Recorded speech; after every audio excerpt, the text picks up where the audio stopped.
October 11th, 2012, in Santa Fe Springs, California. 62-year-old Jose Melena had worked at the Bumble Bee Foods plant for years. That morning, like hundreds before, he began his shift loading carts of tuna into one of the factory's massive ovens. They were industrial pressure cookers, stretching over 30 feet long and capable of cooking thousands of cans at a time. The heat and steam inside could soar past 270 degrees Fahrenheit, enough to sterilize metal. That morning, something went tragically wrong. At some point during his routine, Jose stepped inside the oven chamber, maybe to realign a cart or fix a jammed track. In the chaos of the noisy factory floor, no one noticed. Then, without realizing he was still inside, a co-worker sealed the door and started the cooking cycle. The heavy latch locked into place, and steam began to hiss through the pipes. Jose was trapped inside a giant steel chamber designed to cook tuna, not human beings. For 2 long hours, the plant ran as usual. Forklifts moved, workers joked. No one knew that a man was inside, fighting for his life. When the timer hit 0 and the door finally swung open, they expected the usual racks of perfectly cooked fish ready for packaging. Instead, they uncovered one of the most horrifying workplace tragedies in California's history. Jose Melena had been cooked alive. Investigators later wrote the report in simple, chilling language. Employee found deceased inside pressure cooker. The company was fined millions, and 3 managers were charged for neglecting safety procedures. But for Jose's family, no fine or punishment could ever undo that moment when one routine step went horribly, irreversibly wrong. Fast forward to February 9th, 2019, in South Lyon, Michigan. 54-year-old Daniel Hill was on shift at Michigan Seamless Tube, a massive steel manufacturing plant where noise, heat, and danger were part of everyday life. He was a father, a grandfather, and a man known for doing the tough jobs no one else wanted. That morning, he was assigned one of the most dangerous tasks in the building, checking the acid tanks. These tanks weren't small containers. They were open vats the size of swimming pools, filled with boiling sulfuric acid heated to around 160 degrees Fahrenheit. The acid was used to strip rust and impurities from raw steel tubes before processing. Even standing near them was risky. The air itself carried harsh chemical fumes that could burn your lungs and sting your eyes. Workers wore heavy protective gear. That day, condensation from the tanks had made the metal catwalk slick. Daniel was walking his usual route, clipboard in hand, when at 12:20 p.m., he slipped and fell straight into the acid vat. Co-workers screamed and rushed to help. They managed to hook his arms and pull him out within seconds, but the damage was already catastrophic. The acid had burned through his uniform and into his skin instantly.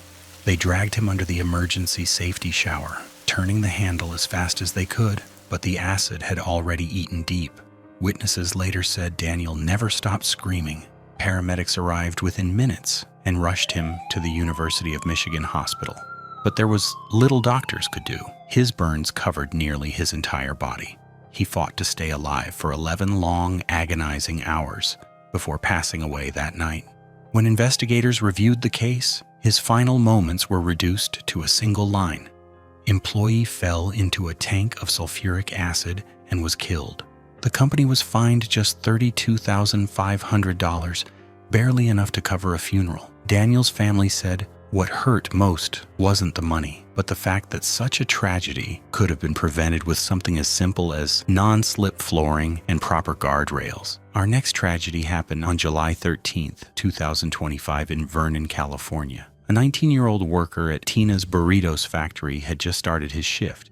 He worked in sanitation, cleaning the giant machines after production hours, a job that required him to wash down massive grinders used to process meat and beans, filled with spinning steel blades sharp enough to pulverize food in seconds. Every worker knew that even a small mistake could have terrible consequences. That night, just before 9:30 p.m., something went terribly wrong. The young worker leaned inside the grinder to clean it, unaware that it wasn't fully powered down. Maybe a switch was left on by accident. We'll never know for sure. Then, without warning, the machine roared to life. His clothes were caught, and before he could pull away, the spinning blades dragged him inside. He screamed for help. Workers nearby heard him and sprinted toward the machine, desperately trying to hit the emergency stop button. The sound of the grinder slowed. The room fell silent, and what was left was a scene no one could ever forget. When first responders arrived, there was nothing they could do. The 19-year-old teenager barely out of high school was gone. He had come to work that evening planning to earn an honest wage, and instead lost his life in one of the most horrifying ways imaginable. The investigation that followed revealed major safety failures. The company hadn't properly enforced lockout procedures, a rule meant to ensure machines are completely disconnected from power before cleaning. Because of that oversight, a young man's life ended in seconds. For his family, the pain was indescribable.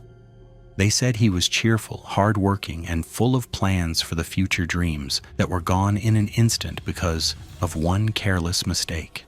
His death sparked outrage and led to calls for stronger safety training for sanitation workers, especially those on night shifts. Behind every machine is a human life that depends on someone following every single safety step. February 27th, 2013, 26-year-old Jorge Perez arrived for his shift at Golden State Container in Los Angeles, California.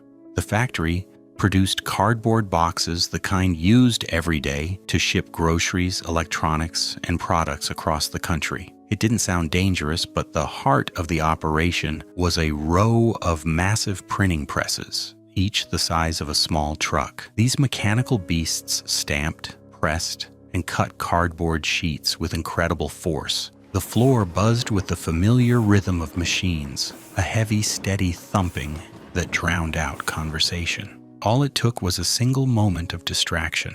That morning, Jorge was assigned to one of the largest presses. It was operating smoothly until he noticed a piece of cardboard jammed near the roller. Maybe he thought he could grab it quickly. The machine's sensors failed to stop. The press pulled him in so fast that his co-workers barely saw it happen. The sound changed instantly from a rhythmic clatter to a violent grinding, followed by desperate screams. Workers hit the emergency stop, but it was too late. Jorge had been trapped between the rollers. Firefighters arrived within minutes, but freeing him took almost an hour. They had to dismantle the press piece by piece. The factory floor, once full of noise, was silent except for the sound of heavy breathing and quiet sobs. When they finally pulled Jorge out, it was over. The machine that printed thousands of boxes a day had crushed him completely. Investigators later discovered that safety guards had been removed, and the emergency stop buttons weren't regularly inspected. OSHA fined the company, but no amount of money could comfort his family.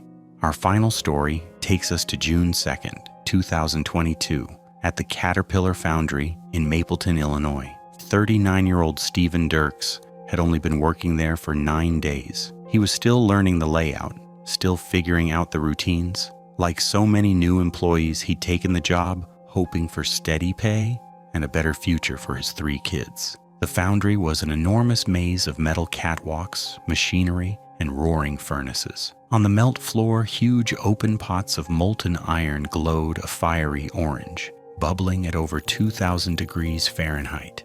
Workers described the heat as unbearable. That morning, Stephen's task was to collect a small sample from one of the molten pots for quality testing. He climbed onto the narrow platform, balancing carefully, but the area had no guardrails, no barriers, and barely enough room to move. As he leaned forward with the sampling rod, his foot slipped on loose debris. In an instant, he lost his balance and fell straight into the pot of molten iron below. The heat was so intense that no one could get close. Even rescue teams had to wait for the metal to cool before they could approach.